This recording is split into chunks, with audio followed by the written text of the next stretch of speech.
Welcome to Adventures in Fundraising. My name is Janelle Ford. I am the president of Fordable Fundraising and the creator of Adventures in Fundraising. Welcome to today's show. We're so excited to be here with you, and we have a really fun topic today, one that's I think really timely for where we are right now, the environment we are in. We are talking about collaboration. So our topic today is, come together, impact through collaboration and mergers. And today we have a guest with us, Greg Nielsen from Nielsen Consulting. And he is an attorney, and he's just been in nonprofits for many years. I've had him on the show before, and I just really enjoy having him, hearing his expertise. I have lots of experience in collaboration as well. It's a really amazing way to maximize your impact of your mission. And so I'm excited to bring him on right now, and we're going to talk about collaboration with you.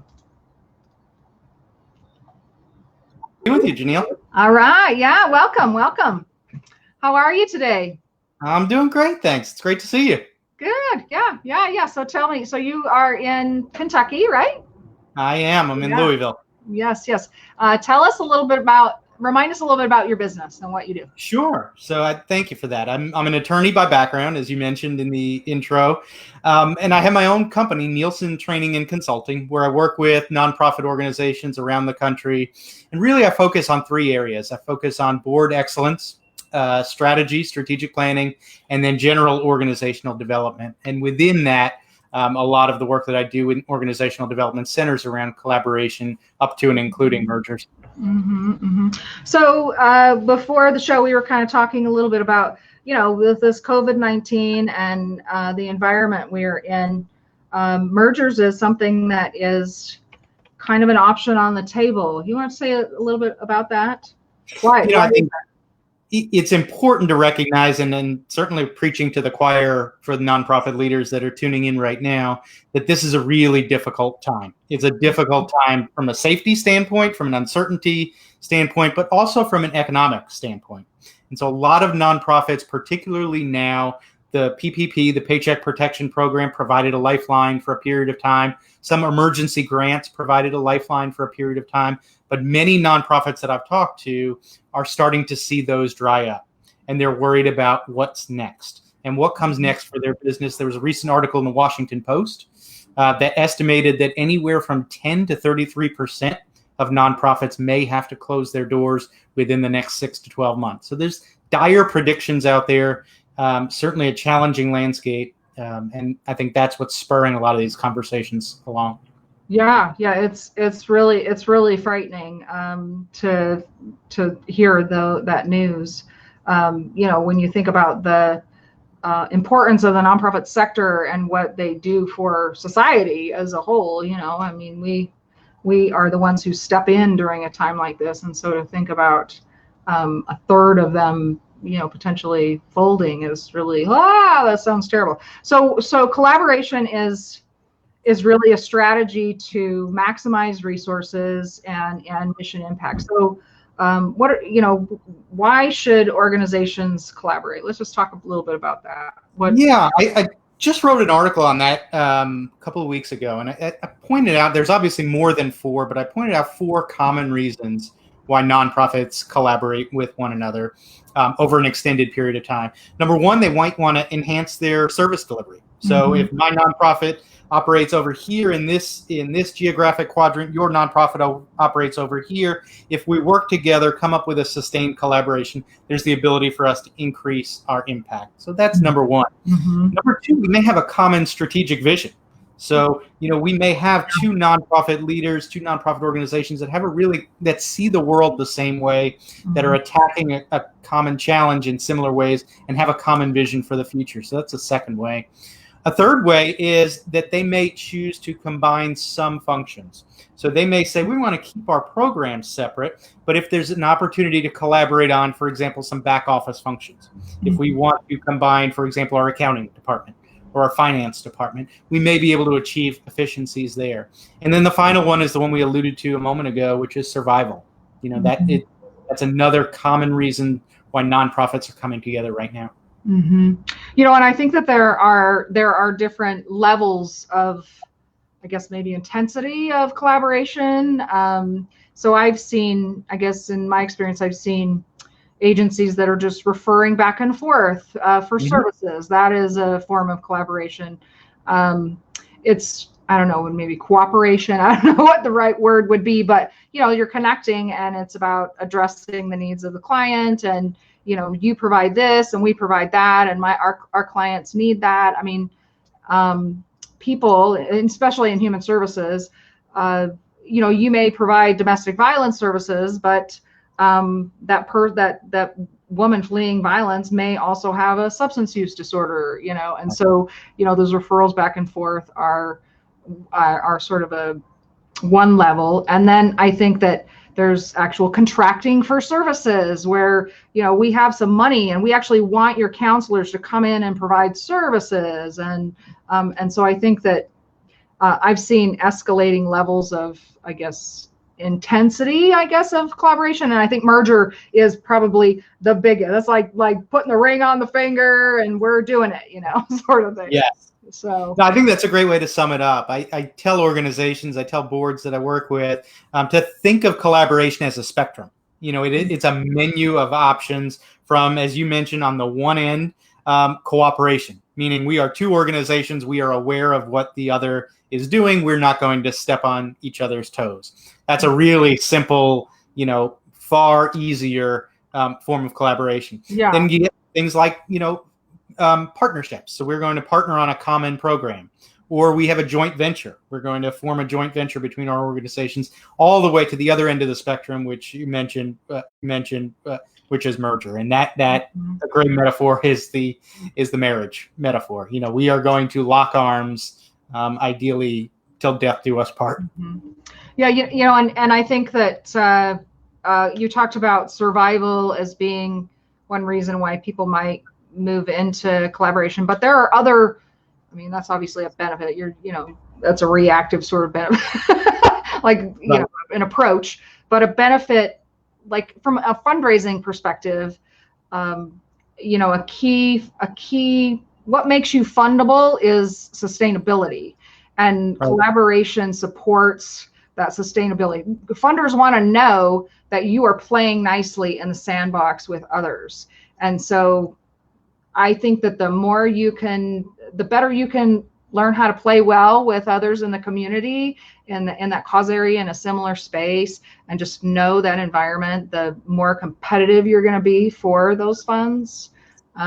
So that's another, from a fundraising perspective, why collaboration is so important.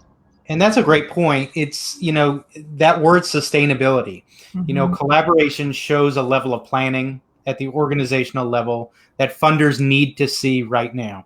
Because as those predictions get more dire, and as some nonprofits do disappear, unfortunately, and do go out of business, funders are going to become a lot more leery of making investments in nonprofit organizations. And the ones that can show that they've thought through their sustainability, that they have a plan for the next 6 months, 12 months, 18 months to survive this pandemic and position themselves to thrive, are the ones that are going to be in a much stronger position. Mm-hmm. Yeah, when you think about merger, the whole concept of collaboration and even merger is about sustainability. It's about how to continue to deliver the service, or expand services, or deliver the services that are needed in the community. And a lot of times, that's why the mergers I've been involved in, it has been organizations. I've been in the stronger organization, and they were kind of dying, but they were meeting a critical need, and they needed a hand up, and so they ended up merging with us, and then became a program of our organization. And so those services were sustained in the community. That's the most important part of that, but I think that merger is not typically, I don't know about you, but I don't think it's typically a popular topic because of I think it's cultural. I think that, our organizations, there's loyalty to our organization, and sometimes they're not really willing to, venture into these conversations about merger. But right now, I think it's a good thing to consider. So, what if you were an agency that just just weren't really doing that, and just didn't know how, and wants to, and how would they get started? Let's talk about that. The most successful mergers are the ones that are mission-centered, meaning we're not merging just because someone told us we should or someone told us we had to. But really, it's a way of looking at my mission and looking at your mission and saying, you know what, they're complementary. They fit together. We think we can be better together than we are separate. So those are the most successful mergers. The key ingredient at first, as you mentioned, it's a difficult conversation. The most important ingredient up front is trust. If two organizations don't have a level of trust at the outset of that process, or if they don't invest in a process to build that kind of trust between them, they're really setting themselves up for some struggles down the road. So that's why I'm always leery of, sometimes you hear of matchmaking when it comes to mergers, or those on the outside who say, well, this organization is addressing food insecurity and this one is operating a food bank. Shouldn't they just merge? It's far more complicated than that. As you mentioned, it's cultural, it's mission, and it's also based on a level of trust between the leaders and those that are going to be making the decisions for the organizations. Yeah. Oh, absolutely. Absolutely. And so once again, I think trust is about relationships. So you have to sort of have established those relationships with those providers in the community. And so pick up the phone. If you're not, and let's say you just want to dip your toe in collaboration, you're not thinking about merger, you pick up the phone and you say, hey, you provide that service and we provide this service and we're serving the same person, they both have this need. Can we get together and talk? That's basically your tribe. That's the advice that I provide to nonprofit leaders, is to focus on the impact. Focus on what you're trying to achieve for the mission. What form that takes, let that be resolved down the road. That'll work itself out once the two organizations figure out how they work together. Do they work so well together that merger is the best option? Or are they in a position where just contracting or a joint venture makes the most sense? Focus on the mission. Focus on the impact. Sometimes when we go in with a preconceived, okay, we're going to try and merge these two organizations, we're doing things backwards. We need to focus on the impact, focus on what we're trying to achieve with these two partners, and then the form that takes along that spectrum, 9 times out of 10 will work itself out. What are some considerations that nonprofit leaders should? What are some other considerations that they might need to think about? One of the ones that often gets overlooked is culture, the culture of the two organizations. Two organizations can be a perfect match when it comes to their programs and their services and even their finances, right? How they get their revenue and their expenses can be a perfect match. But the culture of those two organizations can be such that putting them together, either in a sustained collaboration or in a merger, is just not a good idea. Or there are specific steps that need to be taken to smooth out that transition. So really, I highly encourage organizations to focus on the culture of their respective organizations before entering into a sustained collaboration. And then the second is governance and leadership. So what is the condition of your board and senior leadership structure, and what is the condition of my board and my senior leadership structure? Those are the entities, those are the parties that are going to be working together through this process. If there's dysfunction in one of those two groups, you're setting yourself up for the potential of making bad decisions. Dysfunctional, struggling boards can't make good decisions under pressure like this. So really focusing intentionally on how do we pay attention to the culture in our organizations to build trust, and then how do we pay attention to the relative strength and the relative effectiveness of our board and senior leadership team. That's kind of the pre-work that goes into setting a sustained collaboration up for success. All right, that's awesome. Do you have any stories you can tell, like either horror stories or even success stories? It's not really a horror story or a success story, but it reinforces that pay attention and be honest and build trust. So a lot of times we talk about collaboration, we talk about merger, there's a word that we never, ever use when it comes to this conversation, and it starts with an A, and you alluded to it a minute ago, and it's acquisition. Sometimes we all presume that when two organizations are collaborating or merging, that they are a merger of equals, that they are both equally strong, that they're both in an equally outstanding financial position. That's often not the case in these situations. Sometimes it's more of an acquisition. And so there have been plenty of stories where two organizations have gone down the path of merger and have repeatedly tried to convince themselves that it is a merger. But when you look at the final product of who is left leading the merged organization, who is left governing the merged organization, it's really not a merger. It was an acquisition. It was an opportunity for a stronger organization to maintain the impact that the programs of the weaker or struggling organization were having on the community. It's important to pay attention to that up front, I think, and be mindful of those issues. No one wants to be seen as the acquired organization. But again, as you build that level of trust, it's going to manifest itself in the leadership decisions and in the decisions about governance. Yeah, and ultimately it really is about sustaining those services to the people in the community. I've been through 2 mergers as a staffer inside, and one was very much kind of, we're dying and we provide critical services, and so we actually did a management agreement for a period of a year, and that allowed us to sort of look under the hood a little bit more and see exactly what's going on. And then after a year, we took steps for a full merger. And it, because they were in such financial, they had such financial challenges, that became a drain on the organization for a few years afterwards, Absolutely. The services were critical. And then the second merger was, we were a little bit larger, but they were they were well-established organization, like missions. And the conversation was about, gosh, we're strapped for overhead money. If we combine things, there's some efficiencies there. I think that's one of the real benefits of merger, is that you don't have duplicated systems. That can be a benefit. And it was it's a lot of work. It worked out great. Both of them worked out great. But it does take a lot of work. It's a lot of work. So here, there are 2 things that you just said that really jumped out at me and really resonated with me. We talked a lot about culture. We talked about building trust. We talked about governance.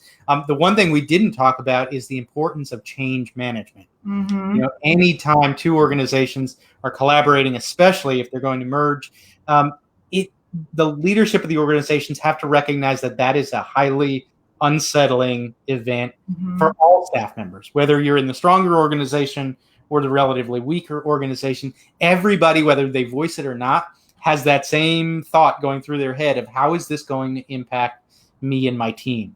And so the successful organizations that do it well pay attention to that. And they're really intentional about how they manage change, how they communicate throughout the process. So that's the first thing that jumped out at me. The second is that merger and collaboration are not quick fixes. Sometimes we talk about it as a survival thing. Sometimes I've even heard funders talk about, well, if we just make a 1-year grant to these 2 organizations so that they can merge or they can collaborate, we'll fix the problem.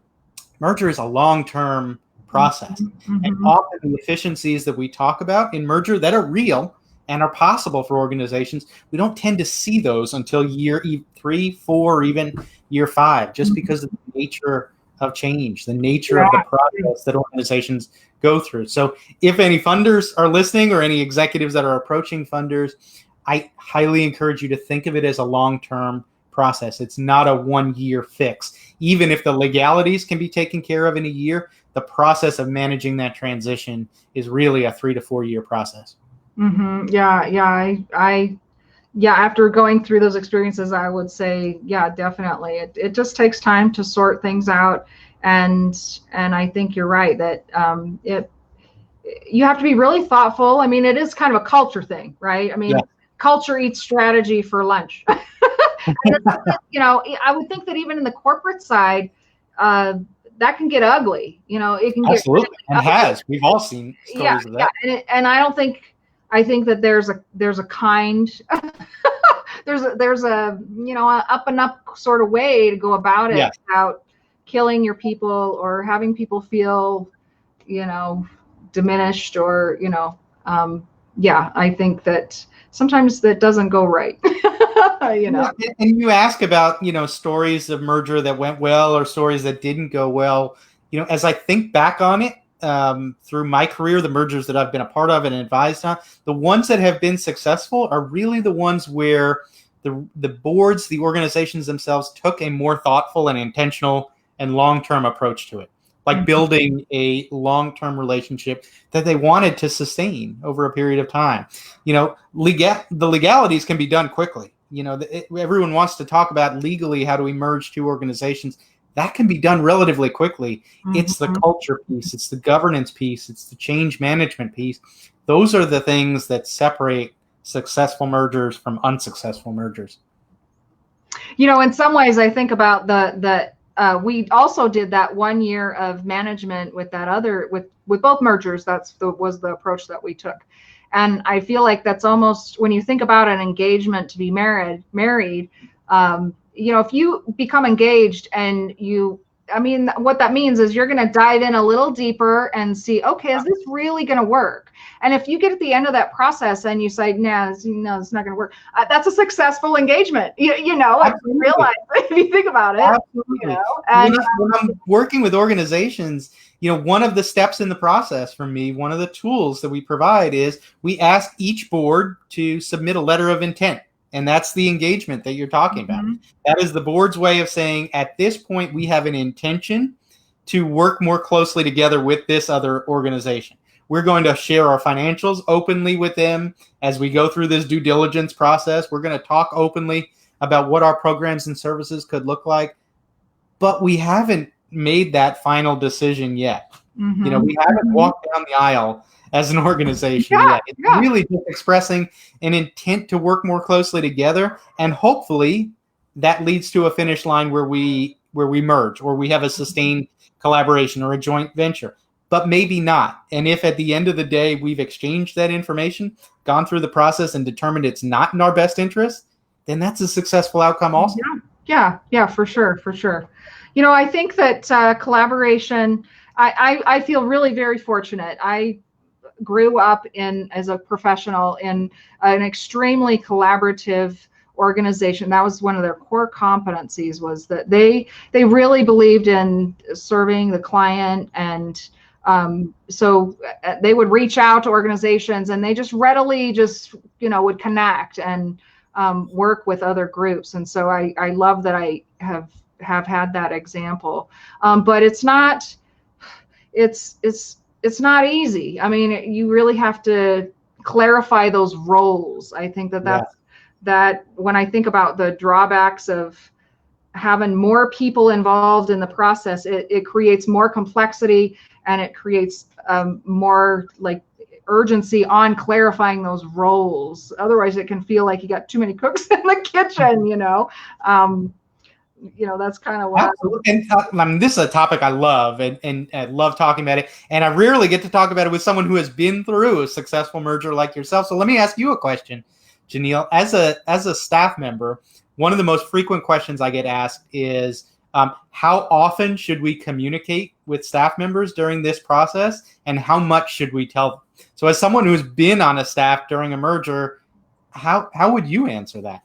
Oh, I would, I think that it should be, I think it should be a real open process. I think that there should be some real transparency with staff and keeping them apprised of where things are. And I just think that that's what we should do. I just think that they deserve that.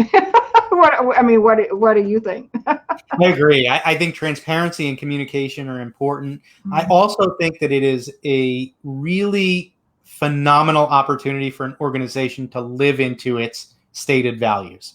So there are so many nonprofit organizations that you and I work with and others work with and are part of, that have transparency as a core value, that have clear communication as a core value. When you're going through a collaboration discussion and certainly a merger discussion, that's when those values are tested. And that's when staff members are paying attention to, is this organization, does my organization really live out its stated values, or are they just words on a page? Are they just words on a website? And so my encouragement to organizations is to be transparent, communicate openly, and where you can't communicate, if there's information you can't share with staff members, tell them that. Yeah. People tend to understand. I can't tell you this right now, but I expect I'll be able to within the next 3 months. Yeah. People understand that. What they don't understand is being left completely in the dark. They feel like their futures are being decided for them. Yeah, for sure. Yeah, it's best to, I think that, it's like we're going through this. It's like, you got to be flexible and, okay, let's, I can't tell you everything, but I can tell you this little piece of information, just share what you can. Cause it is, you don't have to have all the answers, I think, because it's kind of unfolding. And so I think that being able to communicate as it's unfolding is important. I've heard horror stories of where that didn't happen, where it was kind of like they closed the door, they came out, all right, it's done. And there's like, people are still angry about it, or they're still hurt. It's a shock to the system. It really is. Yeah. So I think that, collaboration is, I guess really when you think about why we should be doing this, it really is about that mission impact, and the ability to stretch those resources a little farther, extend services a little farther, preserve services, and it's I think all nonprofits should be playing nicely in the sandbox with each other. And it asks a lot of leaders. I mean, to go into those communications, those conversations, in some senses, you do have to put ego aside. And that's hard for all of us. That when you're engaged in, and when I'm working with organizations that are contemplating merger, those two CEOs know that at the end of the day, if the merger goes through, there's only one CEO, there's only one leader of the organization. It requires a lot of trust and communication between the two of them as well to make sure that the process stays on track. Yeah, I can appreciate that. Yeah, it really does require that you put ego aside. And, we are in nonprofits. Everybody, we're about loving on the community, but we all have egos. Absolutely. And we all have, some leaders are tied so closely to the organization. You may be dealing with founders, and that's, really, and that's just a complicating factor. That's just another factor to consider, but it's just a recognition that people are putting their heart and soul into their organization. And it's important to take that into account in these conversations. For sure. And reflect that. All right. Well, we just got a couple of minutes left. Is there anything else you'd like to share with the group? No, I think that anytime I get an opportunity, and I appreciate you giving it to me, to talk to nonprofit leaders, I would be remiss if I didn't say thank you to them and their families for all that they're doing right now. These are such difficult times, not only financially, but nonprofit leaders that are putting their safety on the line every single day to deliver critical services to the community. That, my parting word is nothing but thank you and incredible respect for all that they're doing. Yeah, absolutely. And I've just been so impressed with, I work with several nonprofits, and they have all just, held their head high, and they're pivoting, and they're, shifting, and they're doing what they can to preserve what's happening. And, I think that, collaboration and, even potential mergers is going to be a topic. I mean, obviously, because of what's going on in the environment, it's going to be of interest for many leaders here going forward. And so hopefully we were able to provide some insights or just some ideas for going forward in a successful way. So, well, thanks for joining me today, Greg. I always enjoy talking with you. You're just so. It was my pleasure, Neil. Always enjoy hanging out together. All right. Well, have a great day, and we'll see you next time. Okay. All right. Well, that's our show for today. Next, on our next show, we are going to be talking about how to connect with donors during this time. So stay tuned for more information on that show, and I will see you next time.